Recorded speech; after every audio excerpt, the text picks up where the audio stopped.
Hello everyone, my name is Gaurav और आप सभी का मोस्ट वेलकम है एडवांस ट्यूशन क्लासेस के यूट्यूब चैनल पर। देखिए, आज से हम क्लास 10th के जो बोर्ड के एग्ज़ाम होने हैं, डेट शीट आने वाली ही ऑलमोस्ट हो रही है और उसके लिए हम प्रीवियस ईयर क्वेश्चन प्लस में प्रैक्टिस सेट के कुछ क्वेश्चन पेपर हम यहाँ से सॉल्यूशन उनका स्टार्ट कर रहे हैं। ठीक है, सबसे पहले हम लास्ट ईयर का प्रीवियस ईयर का यानी कि 2022 का ये मैं प्रैक्टिस सेट जो है स्टार्ट कर रहा हूँ। ठीक है, तो सबसे पहले वो वाला होगा, उससे फिर 2021 वाला लास्ट 4 ईयर तक के तो प्रीवियस ईयर पेपर और 5 प्रैक्टिस सेट मैं आपको यहाँ से सॉल्व करवाऊंगा। ये सीरीज़ कंटिन्यू रहेगी इस महीने तक। ठीक है, सबसे पहले हम सेक्शन ए के पार्ट ले रहे हैं, फिर बी सी डी इस टाइप से मैं आपको पार्ट्स में आपको करवा दूंगा और साथ साथ उनका कंसेप्ट करवाऊंगा। इनकेस अगर आपको कंसेप्ट कोई रिवाइज नहीं होता है तो आप साथ साथ उस कंसेप्ट से रिवाइज कर पाएंगे। तो देखेंगे, यहाँ से स्टार्ट कर रहे हैं हम लोग चीज़ों को ध्यान से। सब अभी क्या हुआ, प्रीवियस ईयर पेपर है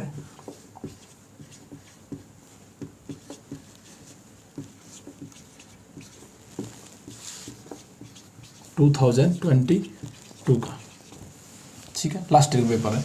इसके अंदर हम सेक्शन 1 ले रहे हैं। सबसे पहले सेक्शन वे यानी कि MCQ वाला पार्ट। मैं क्वेश्चन को कर रहा हूँ रीड और क्या ना आपके सामने, उसके बाद और सॉल्यूशन उनका मैं आपको साथ साथ इसमें करवा दूंगा। तो क्वेश्चन 1 है, उसका सॉल्यूशन है। देखो, सबसे पहले क्या है, यानी कि if two positive integers p and q can be expressed as p is equal to ab²। यानी कि दो इंटीजर्स को इस फॉर्म में इंडिकेट करा गया कि यानी कि p की तो जो वैल्यू है ab² है और जो q की वैल्यू है, q की वैल्यू हमारे पास में आ रही है a³ ये वैल्यू है। ठीक है, और ab बीइंग प्राइम नंबर, ये दोनों जो नंबर हैं a और b वो क्या है, प्राइम नंबर इसमें इंडिकेट कर रखा है। आपको इनका एलसीएम बताना है। देखिए, एलसीएम निकालने के लिए किसी भी नंबर का, देखो मैं इंडिकेशन दे रहा हूँ, एलसीएम किसका निकालना भी, एलसीएम इन दो नंबरों का p और q का। एलसीएम क्या मतलब होता है वो कंसेप्ट आप रिवाइज करेंगे। तो वो लीस्ट कॉमन मल्टीपल क्या मतलब होगा, छोटे से छोटा मल्टीपल जिससे दोनों को दोनों वैल्यू क्या है, डिवाइड होंगी। ठीक है, अब देखिए सबसे पहले एलसीएम जब निकालने के लिए क्या निकाल देता हूँ, एचसीएफ निकाल देता है। HCF in the sense in दोनों वैल्यू में जो कॉमन आ रहा है। देखो, अगर मैं दोनों वैल्यू में कॉमन देखो ए तो कॉमन है ही। ठीक है भाई, ये कॉमन है। उसके बाद में क्या है, बी भी इसके अंदर से कॉमन है क्योंकि बी इधर है और यहाँ से है, तो ए बी इसके अंदर कॉमन हो गया। उसके बाद जो रिमेनिंग चीज़ें रह जाती हैं वही तो एलसीएम का पार्ट बनती हैं। यानी कि ऊपर से अगर मैं चूज करूँगा ए को हटाने के बाद तो क्या बचेगा, एक बी बच जाएगा और नीचे से मैं अगर देखूंगा तो क्या बच जाएगा, यहाँ से देखो, यहाँ से मैंने ए कॉमन ले लिया और एक बी कॉमन ले लिया तो क्या बच जाएगा, खाली a² बच जाएगा।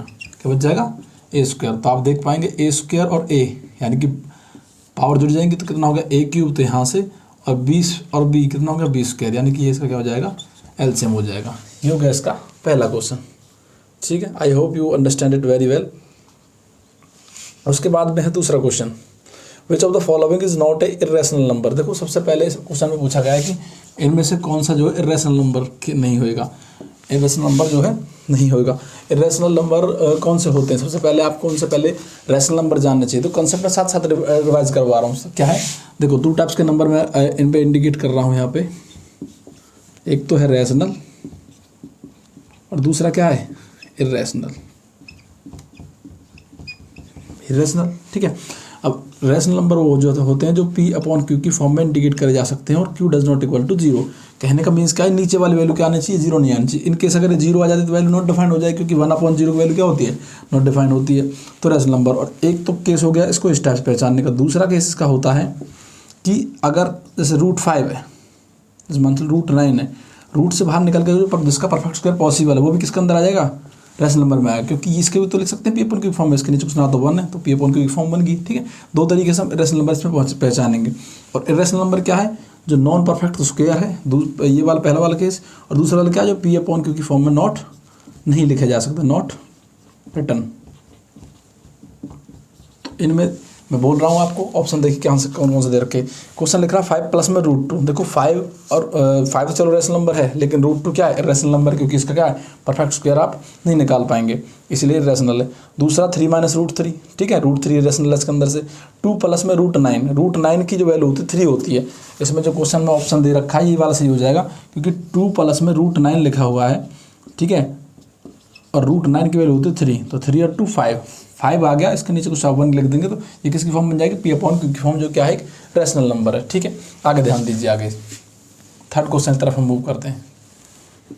क्वेश्चन नंबर 3 है इसका, देखिए थर्ड क्वेश्चन दे रखा है, if 2 + √3 is one zero of the polynomial P X is equal to, देखो पॉलिनोमियल दे रखा है कोई, उसका एक जीरो यानी कि रूट दे रखा है, वैल्यू क्या है पी एक्स की, x² माइनस के 4x प्लस के 1 ये दे रखा है। उसके बाद में इसका एक सिंगल रूट क्या दे रखा है 2 + √3 यानी कि 1 रूट इज इक्वल टू 2 + √3 ये दे रखा है, ठीक है। दूसरी इसकी वैल्यू क्या है हमारे पास में निकालनी है। देखिए आपको क्वेश्चन पकड़ना कहाँ से है, इसको मैं साइड लिखता हूँ, एक मिनट रुकिए, यहाँ इसी का एक रूट जो दे रखा है 2 + में √3 दे रखा है, ठीक है। ये सिंगल इसका रूट है। आपको यहाँ देखिए कोएफिशिएंट ऑफ x का जो साइन है उसको चेक करिए वो कितना नेगेटिव है, दूसरा जो कांस्टेंट वैल्यू का साइन है वो क्या है पॉजिटिव है। तो अगर इन केस इनकी जो वैल्यू निकल के आएगी यहाँ पे तो होगी वो पॉजिटिव, सीधी सी बात है, एक रूट पॉजिटिव होएगा ना, और दूसरे वाला ये पॉजिटिव वाला ये क्या हो जाएगा वहाँ जाके नेगेटिव हो जाएगी, ठीक है ना। कहने का ये मतलब हुआ कि इनकी जो वैल्यू निकलेंगी एक तो प्लस का रूट बनेगा और एक बनेगा माइनस का, उनके बीच में साइन बनेगा। देखो एक प्लस का रूट तो पहले ही आ लिया, तो रह कौन सा गया माइनस का, यानी कि 2 + √3 पहले आ लिया है, तो इसका ये मतलब बना कि 2 - √3 और आना है, ठीक है। तो यानी कि दूसरा ऑप्शन ये वाला इसमें क्या आ जाएगा सही आ जाएगा, ठीक है। तो 3 क्वेश्चन ये होगी। आगे देखेंगे 4th क्वेश्चन की तरफ। 4th क्वेश्चन में है which term of A P, देखो ए पी दे रखा है कोई 10, 7, 4 और यहाँ लिख रखा है इज -32 यानी कि इस सीक्वेंस को अगर आगे बढ़ाते हैं तो कौन सी टर्म इनमें से क्या हो जाएगी -32 हो जाएगी। देखो ये जनरल सा फॉर्मूला आपको अपने पढ़ा होगा, जिसे बोला जाता है जनरल टर्म का फॉर्मूला, यानी कि an इक्वल टू क्या होता है a + n - 1 d होता है, ठीक है जी। अब ये वैल्यू क्या है लास्ट टर्म में, सीधी बात है कि यहाँ पे एंड होनी चाहिए, ये वैल्यू को मैं लिख दिया an की वैल्यू 32 हो जाएगी। देखो पहला टर्म क्या है 10 है, 10 आ गया प्लस में n यानी कि नंबर ऑफ टर्म्स, कौन से नंबर की टर्म है वो निकाल ली जाएगी, और d हमें चाहिए होता है। d क्या होता है देखो इनको बीच का कॉमन डिफरेंस कितना होगा वो 3 हो जाएगा, क्या हो जाएगा 3 क्योंकि -3 क्योंकि 7 में से 10 माइनस करोगे तो कितना हो जाएगा -3 बचेगा, तो आप यहाँ पुट कर दोगे उसको -3, ठीक है जी। आगे देखिए यानी कि -2 है और देखो ये प्लस की वैल्यू एक्स में हो जाएगी, माइनस में 10 हो जाएगा।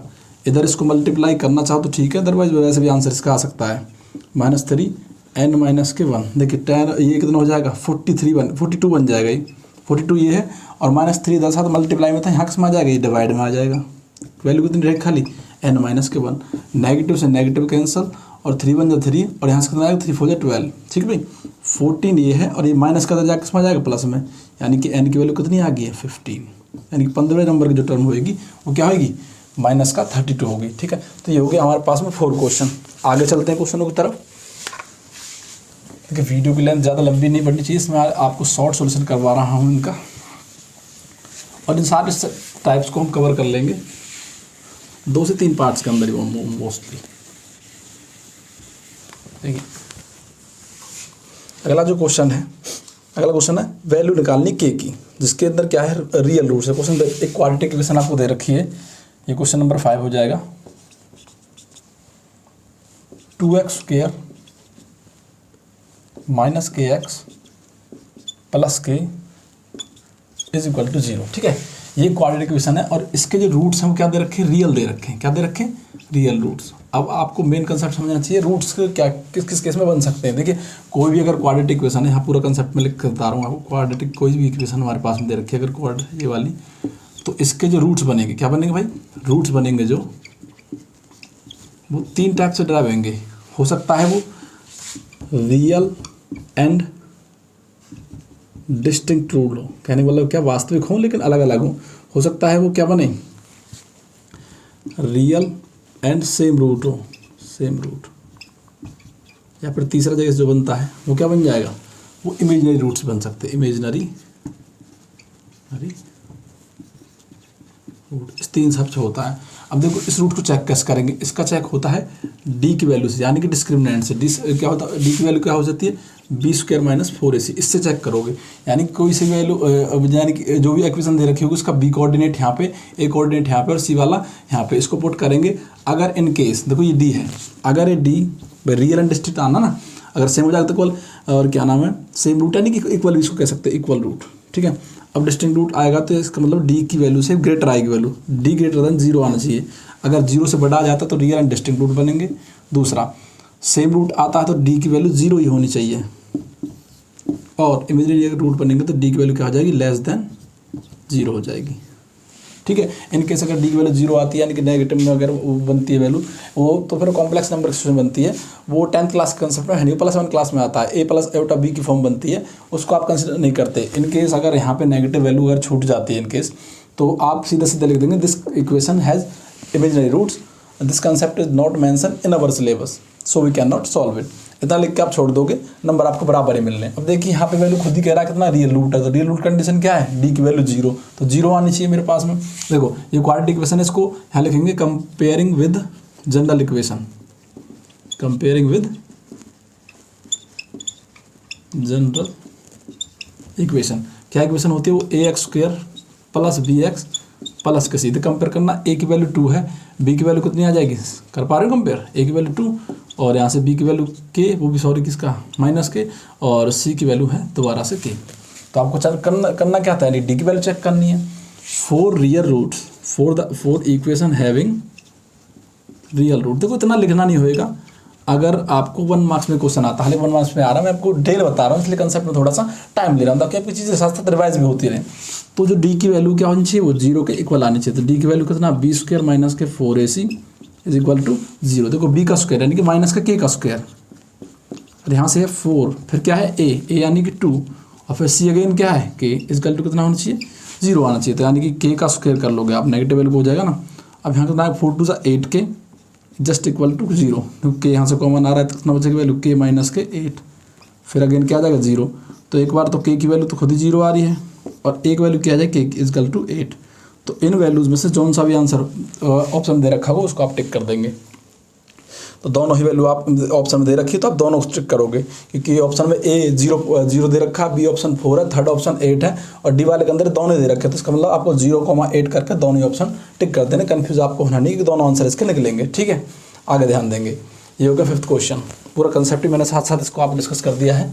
ठीक है, इनकेस अगर ये 2 मार्क्स में क्वेश्चन बनता है तो आप इतना लिख देंगे तो उसमें 2 मार्क्स मिलेंगे। ठीक है, और शॉर्ट में करना चाहो तो मैंने कंसेप्ट आपको बता ही दिया है। आगे देखिए, आगे है the distance between the points. देखो डिस्टेंस निकालने के लिए 2 पॉइंट्स के बीच में, ये क्वेश्चन नंबर 6 कह रहा है कि डिस्टेंस फाइंड आउट करिए। कौन सा, कोऑर्डिनेट पॉइंट दे रखे -4√3, 8, और उसके बाद जो कोऑर्डिनेट पॉइंट है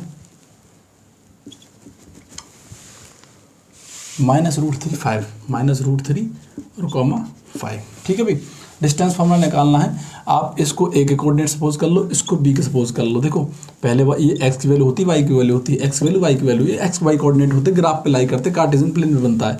तो x1 की जो वैल्यू यहाँ से कितनी आ जाएगी, -4√3, y1 की वैल्यू कितनी आ जाएगी 8, यहाँ से x2 की वैल्यू कितनी आ जाएगी -√3, और y2 की वैल्यू कितनी आनी चाहिए 5। ठीक है भाई, तो डिस्टेंस फॉर्मूला लगाएंगे। डिस्टेंस फॉर्मूला क्या होता है भाई, देखिए क्या होता है, रूट ले लेते हैं x2 - x1 का होल स्क्वायर, प्लस करेंगे वैल्यू को y2 - y1 का होल स्क्वायर। ठीक है जी, देखिए x2 कोऑर्डिनेट कहाँ है -√3, x1 कहाँ है यहाँ पे है, y2 का 5 और y1 का यहाँ, सिंपल सी वैल्यू है, यानी कि -√3 यहाँ से आ गया, और माइनस में देखो x1 आना चाहिए, x1 क्या है खुद -√3 है, और एक माइनस हम कर ही रहे थे, तो ये वैल्यू प्लस हो जाएंगी, इसलिए मैं इसको अलग यानी कि ब्रैकेट में रख रहा हूँ, इसे लिख रहा हूँ -4√3, और दोनों ब्रैकेट क्या कर रहा हूँ, क्लोज कर रहा हूँ। ठीक है जी, क्योंकि इसका स्क्वायर भी बाद में करना है, प्लस करेंगे y2 - y2 कितना 5 और y1 कितना 8, इसका कर दिया मैंने स्क्वायर। ध्यान दीजिए वैल्यू को तरफ, देखिए -√3 तो ये है ही है, ये कितना बन जाएगा प्लस का √3, है ना, अलग इधर से हो जाएगा। अब तो मैं डायरेक्ट कर सकते, देखो माइनस माइनस क्या हो जाएंगे, प्लस ही का हो जाएंगे, तो यहाँ पे मैं डायरेक्ट प्लस कर दिया। ठीक है, अब देखो ये √3 है, ये भी √3 है, इसका कुछ नहीं है तो कम से कम 1 तो है, और आगे क्या 4, तो 4 में से आप सीधा 1 माइनस करो, कितना आएगा 3√3, कितना आएगा भाई 3√3, और इसका क्या कर रहे हो आप, स्क्वायर कर रहे हो। आगे चलिए 8 में से 5 माइनस करना है, लेकिन साइन किसका आएगा, जिसकी बड़ी वैल्यू है, 8 का साइन बड़ा है ना, तो इसलिए क्या आ जाएगी बड़ी वैल्यू, यानी -3 को स्क्वायर करेंगे तो 9 आएगा, सीधा क्या आएगा 9। आगे देखिए, अब 3 का भी स्क्वायर करना, √3 का भी करना है, 3 का स्क्वायर हो जाएगा 9, और √3 देखो इन बेसिक बातों में कंफ्यूज नहीं होना, √3 है फिर उसका स्क्वायर है, स्क्वायर से स्क्वायर रूट कैंसिल हो जाता है, यानी कि 3 यहाँ से बचेगा, और 9 पहले आ गया, 9 3 27, प्लस में कितना आ जाएगा 9, और 9 और 7 कितने हो गए 16, यानी कि 36। आंसर क्या आ जाएगा 6, क्योंकि 6 का स्क्वायर रूट होता है ना, इस तरीका से हो जाता है पूरा डिस्टेंस फॉर्मूला टाइप। ठीक है जी। अच्छा जी, उसके बाद आएगा आपका 7th क्वेश्चन। भाई 10 क्वेश्चन इस वीडियो में डिस्कस कर लेते हैं, आफ्टर दैट मैं नेक्स्ट वीडियो में दूसरे क्वेश्चन डिस्कस कर लूँगा, या फिर लंबी हो जाएगी तो मैं चेक करता हूँ एक वीडियो।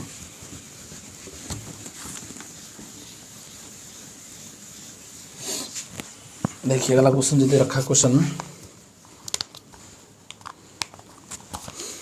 अगला क्वेश्चन है in triangle A B C and D E F. देखो 2 ट्राइंगल दे रखे हैं, ए बी सी है कोई ट्राइंगल।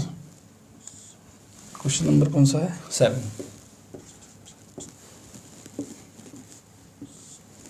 ये वैल्यू है ए बी सी, यहाँ से डी ई एफ, 2 वैल्यू है मेरे पास में, ठीक है जी।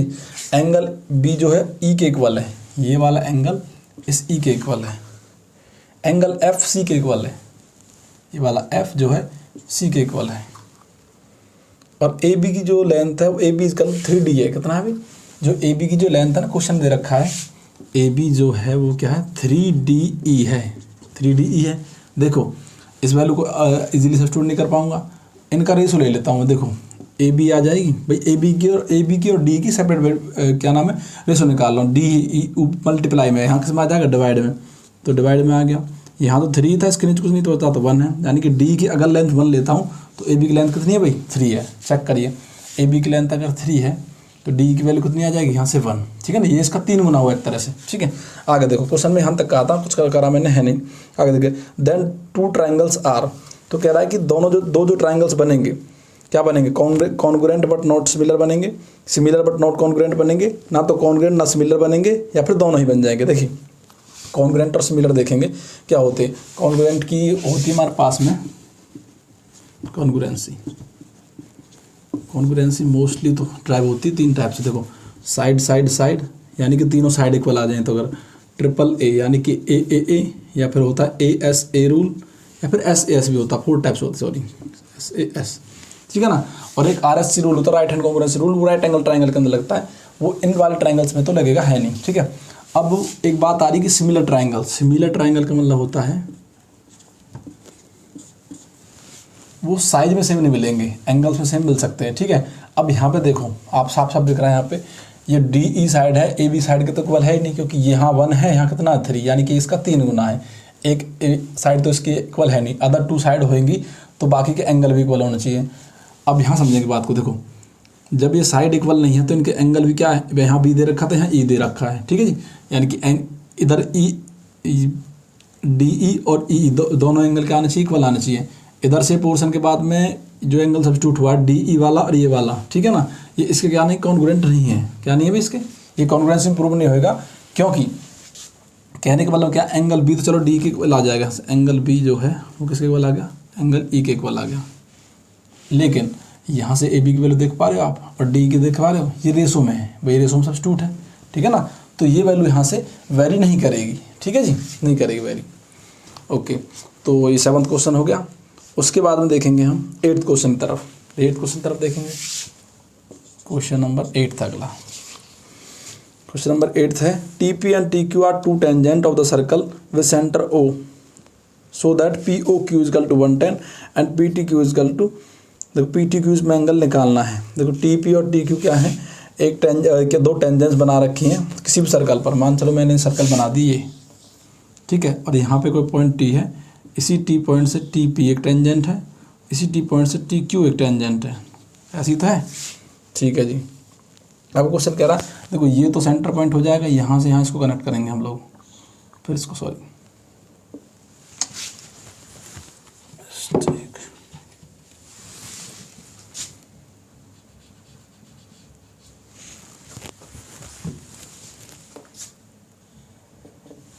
इस टाइप से फिगर बन जाएगी, ठीक है। ओके, अब ये अंदर वाला एंगल है, जो एंगल कितना दे रखा है? 110 डिग्री का दे रखा है, ठीक है। POQ जो ट्रायंगल एंगल है, अब क्वेश्चन कह रहा है कि PTQ निकालिए, यानी कि PTQ एंगल, ये एंगल निकालना। देखिए दो जो टेंजेंट होती है अगर बाहर से ड्राइव करती हैं तो एक दूसरे साथ जो एंगल बनाती है कितने बनाती है? 90 डिग्री का। 90 डिग्री का यहाँ बन जाएगा, 90 डिग्री का बन जाएगा यहाँ। और बेसिकली ये क्या बन रहा है? क्वाड्रेटर बन रहा है। क्वाड्रेटर के चारों एंगल्स का सम कितना होता है? 360 होता है। कितना होता है जी? 360। तो यहाँ हो जाएगा, यहाँ पे आप लिख पाओगे sum of interior angle of quadrilateral is equal to 360 degree. 360 degree तो एंगल पी आ जाएगा इसके अंदर, एंगल पी, एंगल ओ है, फिर एंगल क्यू है, फिर एंगल क्या है टी है, इज इक्वल टू कितना है 360 डिग्री है। ठीक है जी। पी और क्यू तो 90 के, तो यहाँ 90 पुट हो जाएगा, एक यहाँ 90 पुट हो जाएगा। ठीक है जी। और बीच में क्या है एंगल 110 है, 110 डिग्री। निकालना कौन सा है, बचा वाला एंगल 360। देख चेक करेंगे 90 90 180, 180 में अगर आप 100 भी ऐड करते हो तो कितना बनेगा 280 बनेगा, लेकिन 110 लिखा है कि 290। 360 में आप 290 माइनस करेंगे तो कितना बनेगा, देखो एंगल टी निकलेगा जब 360 में से आप 290 माइनस कर देंगे।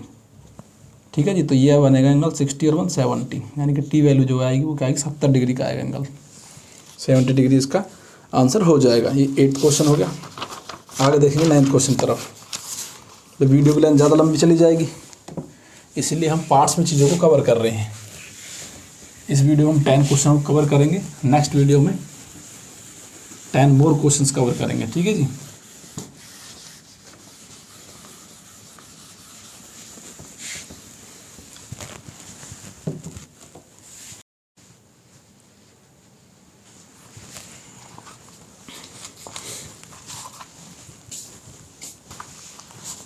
देखिए ये क्वेश्चन था sin 30 प्लस cos 30 माइनस के sin 60 प्लस cos 60। ठीक है। ये क्वेश्चन दे रखा है sin 30 वैल्यू होती है 1/2 और cos 30 वैल्यू होती है √3/2।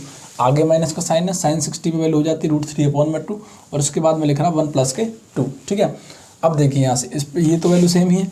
अब माइनस का साइन जब अंदर खोलेंगे तो अंदर के साइन पलट जाएंगे। यहाँ प्लस का साइन है, प्लस किस में हो जाएगा माइनस में कन्वर्ट हो जाएगा, माइनस और प्लस माइनस फिर यहाँ माइनस, तो माइनस का 1/2 है, प्लस का 1/2 वैल्यू कैंसिल हो जाएंगी, √3/2 माइनस में और प्लस में क्या हो जाएगा 0 हो जाएगा। ये क्वेश्चन था इसका आंसर, यानी कि 0 इसका आंसर हो जाएगा। नेक्स्ट क्वेश्चन पे करेंगे, चलेंगे। देखिए अगला क्वेश्चन, नेक्स्ट क्वेश्चन है जी 11 क्वेश्चन। cos a की जो वैल्यू है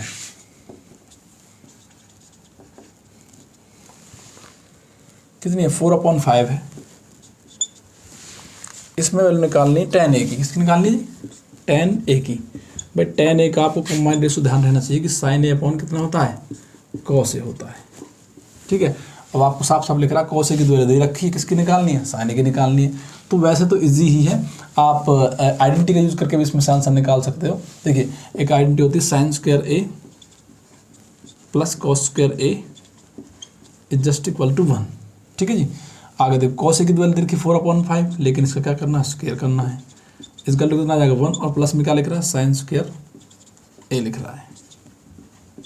तो इसकी वैल्यू निकालने के लिए 1 माइनस देखो 4 का स्क्वायर हो जाएगा 16 और 5 का हो जाएगा 25। इसमें से इसको माइनस करें 25 माइनस 16 करना है, कितना बचेगा 9/25।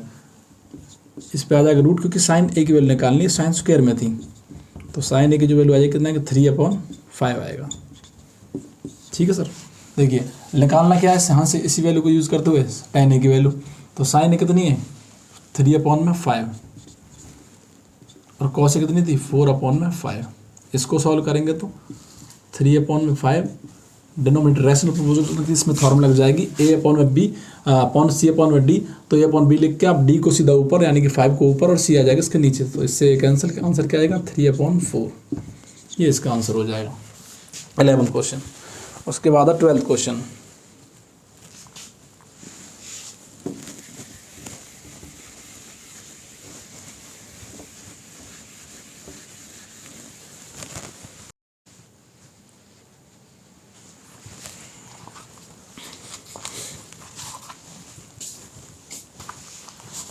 देखिए ये क्वेश्चन था sin 30 प्लस cos 30 माइनस के sin 60 प्लस cos 60। ठीक है। ये क्वेश्चन दे रखा है sin 30 वैल्यू होती है 1/2 और cos 30 वैल्यू होती है √3/2।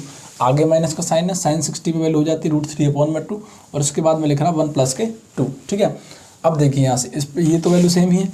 अब माइनस का साइन जब अंदर खोलेंगे तो अंदर के साइन पलट जाएंगे। यहाँ प्लस का साइन है, प्लस किस में हो जाएगा माइनस में कन्वर्ट हो जाएगा, माइनस और प्लस माइनस फिर यहाँ माइनस, तो माइनस का 1/2 है, प्लस का 1/2 वैल्यू कैंसिल हो जाएंगी, √3/2 माइनस में और प्लस में क्या हो जाएगा 0 हो जाएगा। ये क्वेश्चन था इसका आंसर, यानी कि 0 इसका आंसर हो जाएगा। नेक्स्ट क्वेश्चन पे करेंगे, चलेंगे।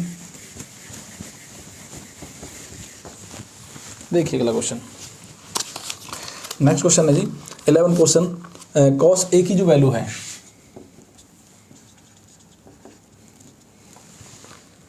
कितनी है, 4/5 है। इसमें वैल्यू निकालनी है tan a की, किसकी निकालनी है, tan a की। भाई tan a का आपको कंबाइंड रेशो ध्यान रहना चाहिए कि sin a अपॉन कितना होता है, cos a होता है, ठीक है। अब आपको साफ साफ लिख रहा है cos a की वैल्यू दे रखी है, किसकी निकालनी है, sin a की निकालनी है। तो वैसे तो इजी ही है, आप आइडेंटिटी का यूज़ करके भी इसमें आंसर निकाल सकते हो। देखिए एक आइडेंटिटी होती है sin² a plus cos² a is just equal to 1, ठीक है जी। आगे देखो cos a की वैल्यू देखिए 4/5, लेकिन इसका क्या करना है, स्क्वायर करना है। इसका वैल्यू कितना आ जाएगा 1, और प्लस में क्या लिख रहा है, sin² a लिख रहा है। और इसकी वैल्यू निकालने के लिए 1 माइनस, देखो 4 का स्क्वायर हो जाएगा 16 और 5 का हो जाएगा 25। इसमें से इसको माइनस करें, 25 माइनस 16 करना है, कितना बचेगा 9/25। इस पे आ जाएगा रूट, क्योंकि sin a की वैल्यू निकालनी है, sin स्क्वायर में थी, तो sin a की जो वैल्यू आ जाएगी कितना है, 3/5 आएगा, ठीक है सर। देखिए निकालना क्या है, यहाँ से इसी वैल्यू को यूज़ करते हुए tan a की वैल्यू, तो sin a कितनी है 3/5 और cos a कितनी थी 4/5। इसको सॉल्व करेंगे तो 3/5 डिनोमिनेटर रैशनल प्रोपोर्शनल, इसमें फॉर्म लग जाएगी a/b अपॉन c/d। तो a/b लिख के आप d को सीधा ऊपर, यानी कि 5 को ऊपर और c आ जाएगा इसके नीचे, तो इससे कैंसिल, आंसर क्या आएगा 3/4, ये इसका आंसर हो जाएगा 11 क्वेश्चन। उसके बाद 12 क्वेश्चन,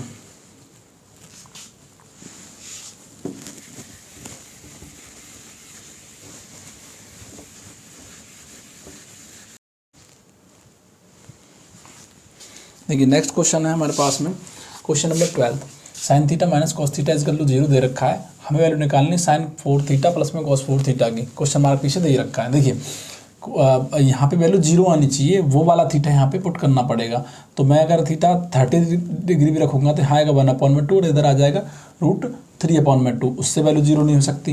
ये केवल तभी इक्वल हो सकता है जब यानी कि दोनों थीटा पे सेम वैल्यू मिलती हो, और वो मिलती कौन से पे, केवल 45 पर। वैल्यू क्या होती है 1/√2। तो मैंने ये वैल्यू पुट करी यहाँ पे sin 45 प्लस माइनस के cos 45।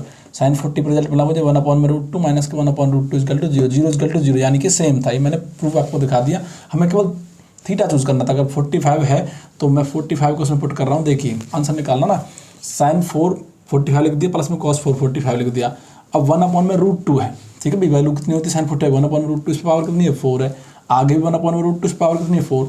इसको सॉल्व करना बताता हूँ क्योंकि इसमें कंफ्यूजन हो सकती है। देखो 1/√2 को आपको 4 बार लिखना पड़ेगा इस सोल्यूशन को सॉल्व करने के लिए,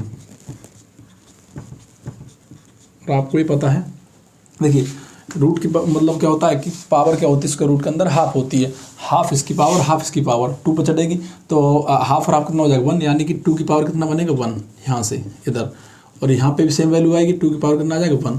तो कितना बन रहा ऑन एंड एवरेज 2 2 4, नीचे बच गया 1/4, ये बनी वैल्यू। तो ये 1/4 क्या लिख दी मैंने, हाँ लिख दी, और यहाँ से भी क्या लिख दी 1/4। देखो सेम डिनोमीटर तो वैल्यू यही रह जाएगी। 1 और 1 कितना हो गया 2, 2/4 को सिंप्लाई करूँगा तो आंसर आएगा 1/2, कि 2 टेबल से कैंसिल हो जाएगा, तो 1/2 यहाँ पे आ गया। आगे देखेंगे हम 13th क्वेश्चन।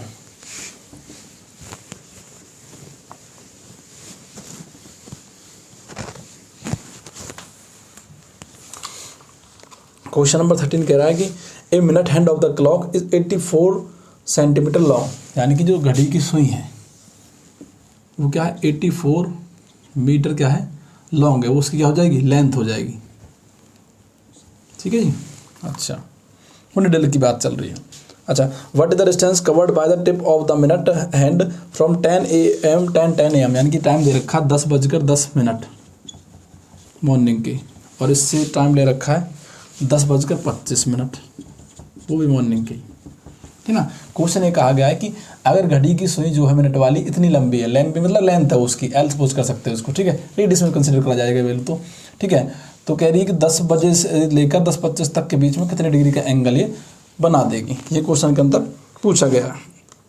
यानी कितने डिग्री एंगल नहीं, क्या नाम है, कितने डिस्टेंस कवर करेगी, सॉरी एंगल के लिए तो सेक्टर का एरिया लगेगा इसमें। देखिए ध्यान करेंगे वैल्यू कितनी बन पाएगी हमारे पास। देखो मिनट हैंड जो होती है, यानी कि निडल जो होती है मिनट हैंड आवर की, मिनट आवर की एंगल बनाती 1 मिनट के अंदर 6 डिग्री का, कितने बनाती 60 डिग्री एंगल बनाती है। अब यहाँ पे मिनट सपोज कर लेंगे, ये 1 मिनट बनाती इन लिखो यहाँ पे, ठीक है। 10 बजकर से लेके और 10:25 तक कितने मिनट बन गए हैं भाई? 10 सॉरी कितना है 10 है, उसके ज़्यादा हो जाएगा 10 यानी कि 10 से लेके 25 तक कितना मिनट बनेगा? 15 मिनट बनेगा। यानी कि minute hand make angle in 15 minute. 15 को 6 से मल्टीप्लाई कर देंगे क्योंकि आ जाएगा 90 डिग्री, यानी कि 90 डिग्री का तो एंगल वो बना रही है, ठीक है। अब मुझे बताने को डिस्टेंस कितना कवर करेगी, यानी कि कोई वैल्यू है अगर एक सिंगल बाउंड्री का को कवर करने लग रही तो उसे उसका सरकमफ्रेंस बोला जाता है। मान चलो मैं सपोज करो इस पॉइंट से स्टार्ट होता हूँ और वापस पे एक बाउंड्री लगा कर इसी पॉइंट पे रुकता हूँ, तो मैंने एक सरकमफ्रेंस इसका पूरा कर लिया, यानी कि एक चक्कर पूरा कर लिया, ठीक है। सर्कल की लैंग्वेज में उसको सरकमफ्रेंस बोलते हैं, और अगर आपको कोई पॉलीगन दे रखा है तो उसकी लैंग्वेज से पेरीमीटर बोलेंगे। दैट्स एन अनदर कंसेप्ट, वो तो बाद की बात है, फिलहाल हम समझेंगे यहाँ पे, ठीक है। तो ये सरकमफ्रेंस होती है, सरकमफ्रेंस का एरिया इसके अंदर लगना चाहिए, यानी कि जो डिस्टेंस कवर होएगी, डिस्टेंस कवर करेगी लेंथ ऑफ आर्क के बराबर, जिसका फॉर्मूला क्या होता है भाई? आर्क की तो बनेगी, एक एंगल बना है उस 90 डिग्री का, यहाँ पे एंगल बना दीजिए भाई, तो कितना बना θ/360 मल्टीप्लाई में 2πr, थीटा कितना 90, वैल्यू कितनी नीचे 360, 2 इंटू पाई की वैल्यू कितनी 22/7, रेडियस कितनी है यानी कि लेंथ कितनी है 84 सेंटीमीटर, ठीक है जी।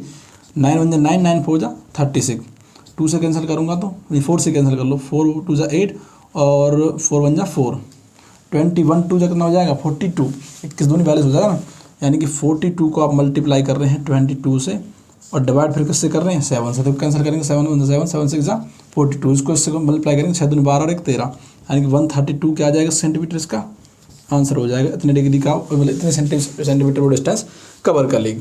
तो ये क्वेश्चन कौन सा हो गया हमारे पास में? Question number 13। आगे देखिए क्वेश्चन नंबर 14 है, उसके बाद ये 6 क्वेश्चन और रहते हैं इस सेक्शन के अंदर। After that we will move on for the section B question which is carry each question carry 2 marks sorry. देखिए अगला तो नॉर्मली क्वेश्चन है, क्वेश्चन क्या रखा था area of the sector is, देखो एरिया ऑफ सेक्टर किससे डिनोट करा जाता है? एरिया ऑफ सेक्टर होता फॉर्मूला θ/360 πr स्क्वायर, लेकिन ऑप्शन सेटिस्फाई करने, ऑप्शन में पहले क्वेश्चन दे रखा P/180 × 2πr, ये तो हो ही नहीं सकता क्योंकि πr स्क्वायर आता है। दूसरे वाले में πr स्क्वायर दे रखा है लेकिन P/180 दे रखा है, यानी कि ये भी नहीं हो सकता। क्वेश्चन क्या रखा है कि थीटा की जगह बस खाली क्या है P सपोज कर लो, P लगा लो, कितना हो जाएगा P/360 × πr स्क्वायर, ये फॉर्म बननी चाहिए। तो पहले दो ऑप्शन तो नहीं मैच कर रहे। तीसरा वाले करा P/360 मल्टीप्लाई में 2πr, देखो इस ऑप्शन को तो मैं सेटिस्फाई नहीं करवा सकता, इसको ये भी नहीं बनेगा, 2πr आ रहा है इसमें। लास्ट वाला ऑप्शन इसका आंसर होगा, क्यों? देखिए अगर इस वैल्यू को 2 से मल्टीप्लाई कर दूं मैं ऊपर और 2 से क्या कर दूं नीचे, भाई फर्क नहीं पड़ना चाहिए इसका, लेकिन 2 को हटा दूँ तो वैल्यू सेम रहेगी ना, तो ये बनेगा 2P/360 को मल्टीप्लाई करेंगे 720 और मल्टीप्लाई कितना आ जाएगा πr स्क्वायर। तो ये ऑप्शन डी का ऑप्शन इसका क्या है सही है, ठीक है जी। आगे आ जाएंगे क्वेश्चन नंबर 15 की तरफ। क्वेश्चन नंबर 15 जो दे रखा है वॉल्यूम ऑफ द 2 स्पेयर्स, यानी कि 2 स्पेयर हैं ठोस गोले,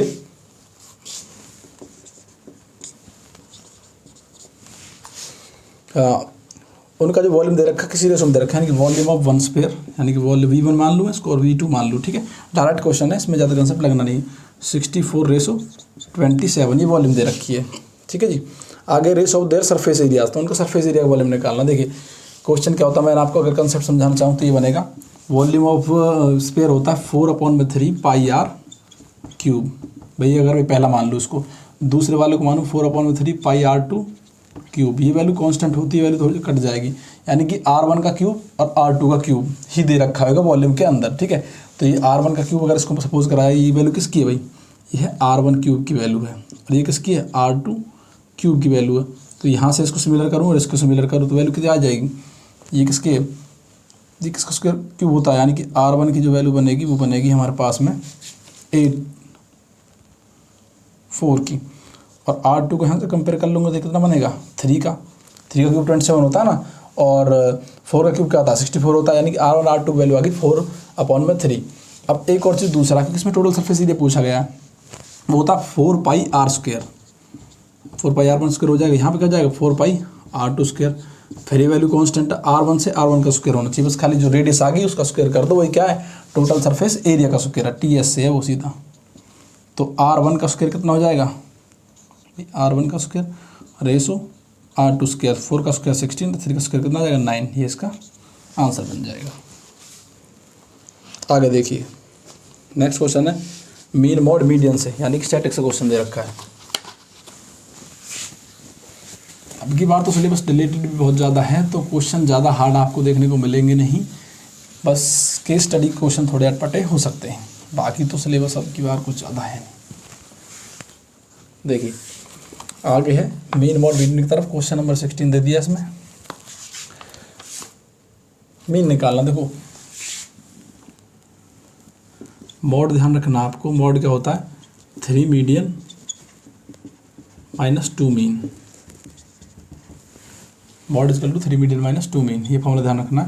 और इसमें मीन की वैल्यू निकालनी है। मीडियन और मॉड की दे रखी है, मॉड दे रखा है इसके अंदर 11, तो मॉड 11 हो जाएगा, और मीडियन दे रखा है इस क्वेश्चन के अंदर, सॉरी मॉड 17 और मीडियन 11 है, मॉड तो हो गया 17, मीडियन आ गया 11 और माइनस में 2, ये मीन की वैल्यू निकालनी है। ठीक है जी, तो 17 तो यहाँ पे बन गया, 11 3 33 बनेगा, ये बनेगा माइनस के अंदर, माइनस इधर ले लूँ, और 11 माइनस का 2 मीन बन रहा है इसमें।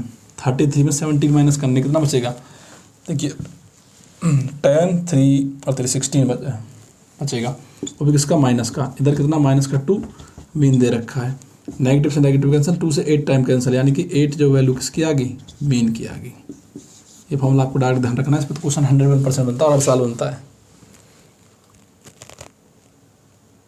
ठीक है जी, आगे देखेंगे अगला क्वेश्चन है फॉर द फॉलोइंग डिस्ट्रीब्यूशन, 0 से क्लास फ्रीक्वेंसी दे रखी है, इंटरवल 0 से 5, 5 to 10, 10 to 15 और ऐसे फ्रीक्वेंसी भी दे रखी है। The sum of the lower limits of the median class and the modal class, median class और मॉडल क्लास। देखिए मॉडल क्लास कैसे निकाल जाएगी, मैं यहाँ पे क्वेश्चन इसके लिए तो लिखना ही पड़ेगा मेरे को, यानी कि 17 है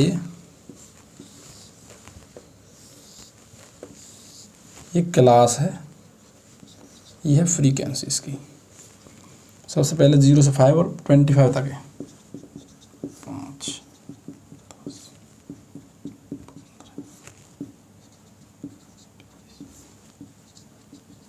ये वैल्यू दे रखी है। ठीक है जी, अब 10 15 12 20 और 9 ये वैल्यू मेरे पास में दे रखी हैं। कह रहा मॉडल क्लासेस में फाइंड आउट करिए, तो मॉडल क्लास क्या बनेगी, यानी कि जो वैल्यू सबसे ज़्यादा रिपीटेड है, ज़्यादा रिपीटेड है। हालांकि इसको मैं मीडियन अगर क्वेश्चन में इसमें पूछा गया है तो ये बनेगी हमारे पास में CF, और इसके हम निकाल लेंगे कम्यूटेटिव फ्रीक्वेंसी भी निकाल लेंगे। इसमें CF कैसे निकाली जाती है, ये कंडीशन आप ध्यान रखेंगे। देखिए सबसे पहले जो मेन फ्रीक्वेंसी इसको लिख दो और इनको ऐड करे चले जाओ, नेक्स्ट में नेक्स्ट ऐड करना, 10 में 15 ऐड करेंगे 25 बन जाएगा, 25 में 12 ऐड करूँगा कितना बनेगा 37 बन जाएगा, 37 में 2 ये ऐड करूँगा कितना हो जाएगा 57 9 ऐड करेंगे ना 66 बन जाएगा। ठीक है, अब क्वेश्चन में कह रहा है कि मॉडल क्लास आपको चूज़ करनी है इसमें, जिसकी फ्रीक्वेंसी क्या हो जाएगी सबसे ज़्यादा हो जाएगी। भाई फ्रीक्वेंसी का जो सम बैठ रहा है उसका आपको हाफ करना, sum the lower limits of the middle class and the modal class. ठीक है जी, मॉडल क्लास इसमें सबसे ज़्यादा फाइंड आउट क्या 20 है, भाई 20 इसमें सबसे बड़ी वैल्यू है ये, तो इंटरवल क्या बन गया 15 एंड 20, 15 से 20 तक का। अब कह रहा माइनस बताना, उसका सम बताना, सम अगर करूँगा तो 20 और 15 कितना बनेगा 35 बैठ जाएगा। ओके, तो इसका सम ही बताना, तो क्या आ जाएगा, यानी कि ये लोअर लिमिट है और ये क्या है अपर लिमिट है, कितना आ गया 35 आंसर आ जाएगा। 20 और 35 को जोड़ करके, इसमें कुछ करना नहीं था। आगे देखिए फिर नेक्स्ट क्वेश्चन है which of the following can not be probability of an event, इनमें से कौन सी प्रोबेबिलिटी इवेंट का प्रोबेबिलिटी नहीं हो सकती है। देखो प्रोबेबिलिटी कभी भी ध्यान रखेंगे, प्रोबेबिलिटी किसी भी इवेंट की 0 से बड़ी हो सकती है, या फिर उसको इक्वल हो सकती है, या फिर 1 के इक्वल हो सकती है, या फिर उससे छोटी रहेगी हमेशा, नेगेटिव कभी नहीं आएगी, ये बस ध्यान रखना है। क्वेश्चन कह रहा है 0.2/3, इसको अगर डिवाइड करोगे 0.2/3 को तो ये बनेगा 30, यानी कि 1/15, 15 को इसमें डिवाइड करूँगा 0.0 तो और माइनस में जाएगी 15 के 90, ये इस बार 0.06 बनेंगे, ये तो बहुत ज़्यादा माइनस में, ये तो हो सकती है 0 तो हो ही सकती है। 1/0.1 लिख रहा है, इसका पॉइंट हटेगा तो ऊपर 10 जाएगा, 10/1 तो 10/1 तो प्रोबेबिलिटी नहीं हो सकती, कि 10 तो प्रोबेबिलिटी बिल्कुल नहीं हो सकती, 1 से ज़्यादा हो ही नहीं सकती, तो ये इसका आंसर हो जाएगा। आला 35% दे रखा है, तो इसको कन्वर्ट करना चाहूँ 35/100 7/20 इसको से डिवाइड करेंगे जब भी पॉइंट में आएगा और 0.0 कुछ की रेशो में बनेगा, तो इसका आंसर क्या हो जाएगा, ये वाला। आगे जो क्वेश्चन है ध्यान समझेंगे, 1920 क्वेश्चन। अदर समझे 2 is an example of real number. Question कह रहा है कि 2 जो है एग्जाम्पल है रेशनल नंबर का, बिल्कुल रेशनल नंबर है। आगे है the square root of the all positive integers are irrational number. जिनका स्क्वायर रूट निकाला जा सकता है पॉजिटिव इंटीजर्स का, वो क्या है, इरेशनल नंबर है। तो ये इसका रीजन एक्चुअली है नहीं, तो इसमें आंसर क्या हो जाएगा, इसमें सी वाला ऑप्शन हो जाएगा। यानी कि कंडीशन 1 तो सेटिस्फाई कर रही है, लेकिन जो आर रीजन दे रखा है वो इसका रीजन नहीं है कि रेशनल नंबर का परफेक्ट स्क्वायर पॉसिबल नहीं होता है। और इसमें क्या रखा है, पॉसिबल होता है, बिल्कुल नहीं होएगा ये। नेक्स्ट क्वेश्चन जो है कि the point 0,4 lies in the Y axis. 0,4 जो है वाई एक्सिस पे लाई करेगा, बिल्कुल सही बात है, लाई करेगा, क्योंकि केवल वाई का कोऑर्डिनेट पॉइंट दे रखा 0 और 4 है। यानी कि एक्स कोऑर्डिनेट पर तो क्या 0 है और वाई कोऑर्डिनेट क्या है, इसमें 4 है, बिल्कुल सही बात है ये। आगे देखेंगे the point 0,4 lies on the X coordinate of the point on Y axis 0। यानी कि इसमें एक्स कोऑर्डिनेट जो 0 है, बिल्कुल सही बात है। तो इसमें तो पहला ही नंबर आ जाएगा, यानी कि assertion is right and the reason for it is also right. तो इसमें 20 क्वेश्चन से उस हिसाब से पूरे हो जाएंगे। तो अगर आपको ये वीडियो हेल्पफुल लगी है तो मेक श्योर आप वीडियो को लाइक करिए और मुझे अप्रिशिएट करने के लिए चैनल को सब्सक्राइब करिए। और आगे भी ऐसी नेक्स्ट अपडेट पाने के लिए बेल आइकन को प्रेस करिए, प्लस में हिट आइकन बेल आइकन को भी हिट करिए। Okay, thank you and have a nice day.